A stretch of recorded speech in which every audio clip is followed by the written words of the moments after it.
Welcome to Empowerment Radio. My name is Dr. Friedemann, and I'm so glad that you decided to join me. Empowerment Radio is about giving you the insights, tools, and solutions to address some of the most challenging aspects of our daily lives. So sit back, relax, and empower yourself.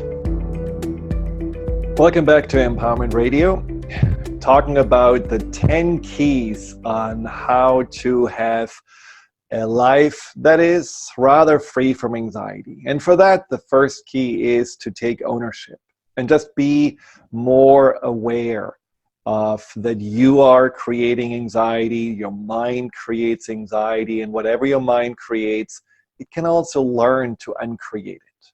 Now, the second key is one of the more challenging ones, which is to look at your anxiety from a place of neutrality. And there are two reasons why this is so important. The first reason is that when we are looking at anxiety more neutrally, and we are not judging ourselves for having anxiety, and we are not judging the anxiety as something good or bad or, damaging or not, we are just seeing it as information. We are much more open than to also understand more, what is the anxiety actually trying to tell us? What's behind it? Why does it show up? In success coaching or high performance coaching, I just read about Russell Wilson, the quarterback of the Seahawks, which is just a fascinating story in itself. But one of his strategies that he was taught by his coach was to really look at whatever he's doing on the field with neutrality. So whether he's doing an amazing pass or he just really overthrew it or made a big mistake, rather than judging it, just seeing it as something he wants to learn from, he wants to get more information from. That's number one. But the other reason why neutrality is so important is that we are creating secondary anxiety once we have felt anxiety for some time.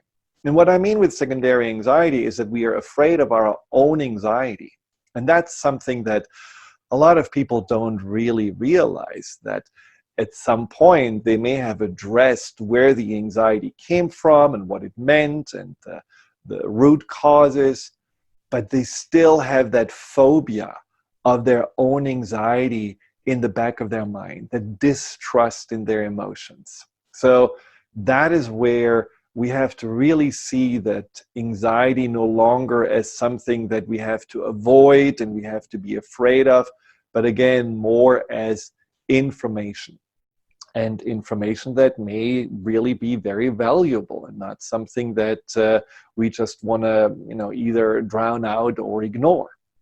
So when you are dealing with anxiety, be really aware of, am I dealing with an anxiety that is caused by a certain, situation and by something where you would say like, well, my anxiety is probably situational right now because I'm facing these challenges, or I'm, maybe in a certain kind of change situation.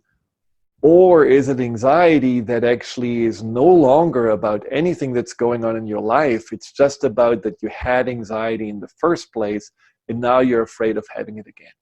And so when you feel that, you haven't really fully embraced and, you could say, befriended anxiety in the first place, is just to see it as neutral. Just when it comes up, like you are neutral about feeling tired, and say, okay, just need to sleep. You feel neutral about when you're hungry. You say, I'm just going to eat something, or you're going to drink something. So these sensations in the body, even if you have, pain, maybe because you have a cavity, there's still a certain kind of neutrality about it. And you may not like the sensation, it may be uncomfortable, but you're not freaking out about it. And that's what we really have to get to with anxiety as well. This is where mindfulness can be very helpful, but also understanding more what the anxiety that comes up is trying to tell you. And that's number 3.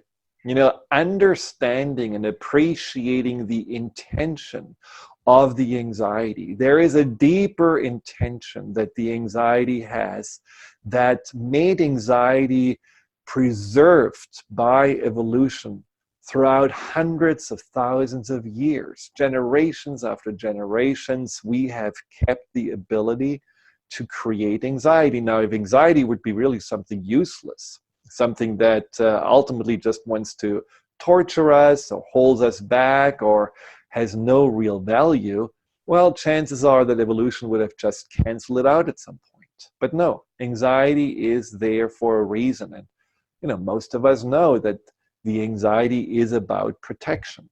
Now, there is a deeper part of the mind that I mentioned before, that's subconscious, that creates anxiety in order to keep us safe.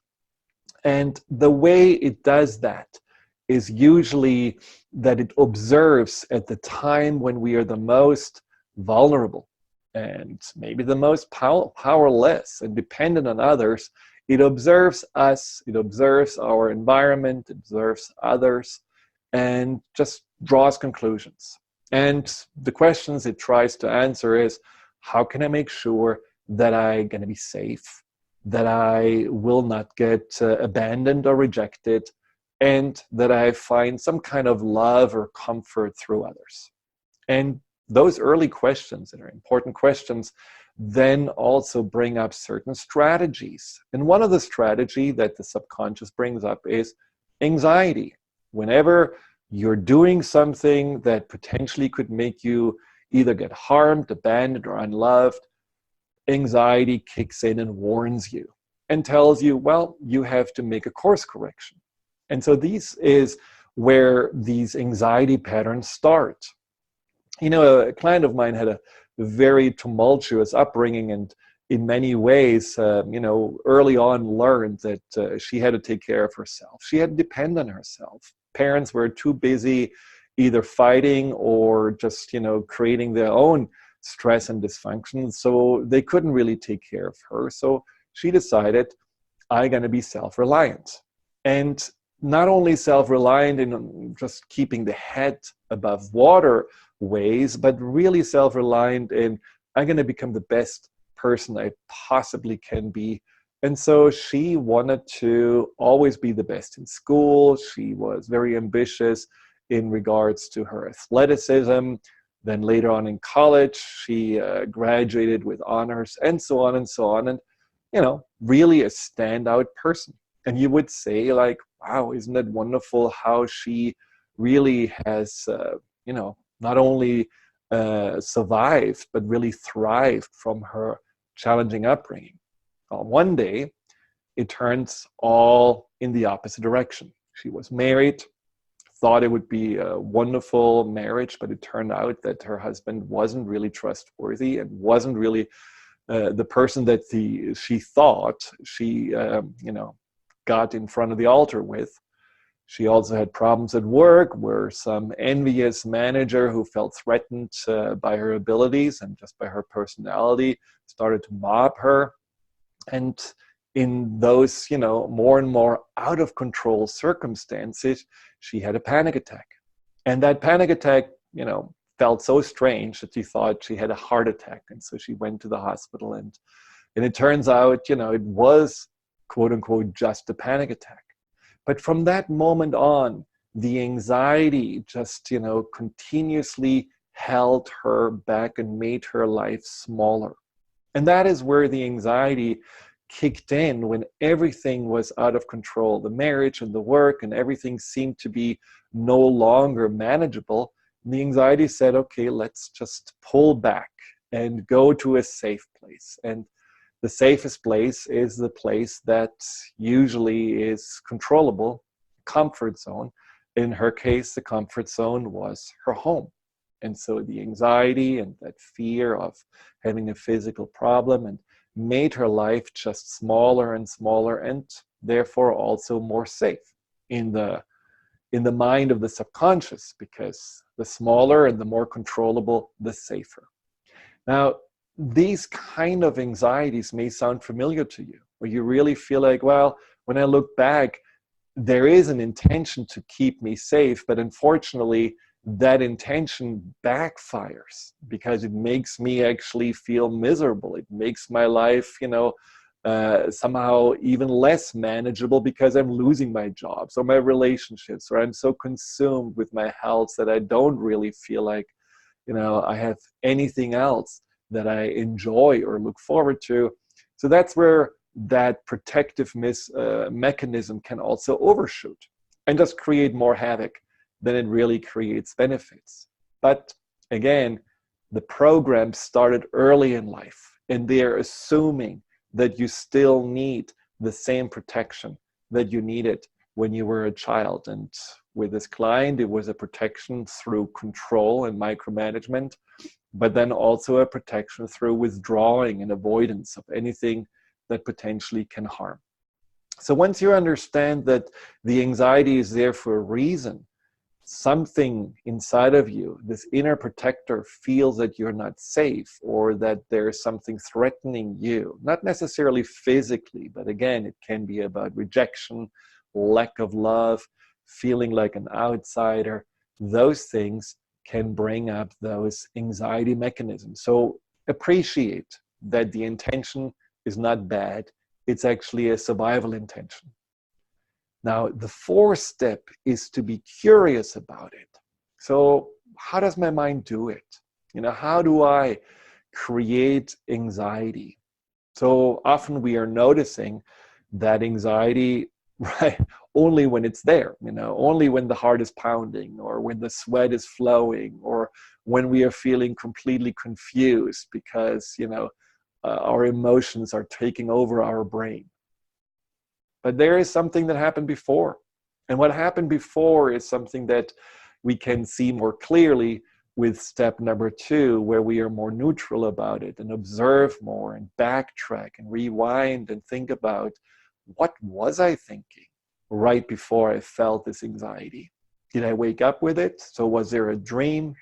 Or did I have like one first initial thought, like, maybe I thought about work, or maybe I thought about, something that's ahead of me, or maybe how I was performing, in front of the family, or whatever it was. Just be curious to watch your thoughts, and the thoughts that especially repeat themselves, that create anxiety. And anxiety doesn't have to be a panic attack. It can be just a low-grade anxiety with little spikes. So writing down your negative thoughts can be really, really helpful. And negative thoughts, again, are not just about you judging yourself. Negative thoughts can be also thoughts that are about others, or the state of the world, or the government, or whatever it is that brings you into a state of worry. Sometimes the first step to go to worry and anxiety can also be frustration, and that may be followed by a sense of powerlessness, and that again can lead to that feeling of anxiety. So just, taking inventory. Your mind creates the anxiety, and you just can, through watching your thoughts, be more aware of how the mind is doing it. I also find it's really important when you are thinking about, with curiosity, how do I create anxiety, to look at the circumstances when it shows up. Are you feeling anxious when you go to work, or are you feeling anxious when you're leaving work? Do you feel anxious by yourself, or more when you're around others? Do you feel anxious maybe also in situations where, you're facing a challenge, or maybe you are getting anxious when you have a goal and you really feel like you have to push yourself hard to get there? Notice those environmental circumstances and whatever leads potentially to the anxiety pattern, and then notice what the pattern looks like. Is it a pattern of, I want to just shut down, avoid, and lock myself away? Or is it a pattern of, oh, someone may be upset with me, so I need to apologize, or I need to please, I need to buy a gift? Or is it a pattern of, I need to work harder, I need to, give more, push more? Or is it a pattern of control where you feel like, you have to tighten up and you have to make sure that people are respecting you, or that all the circumstances are laid out for you and there is no, uncertainty left. These are some of those major anxiety patterns that you may observe, and they will teach you a lot about the next key that we will get to after the break. We'll be right back.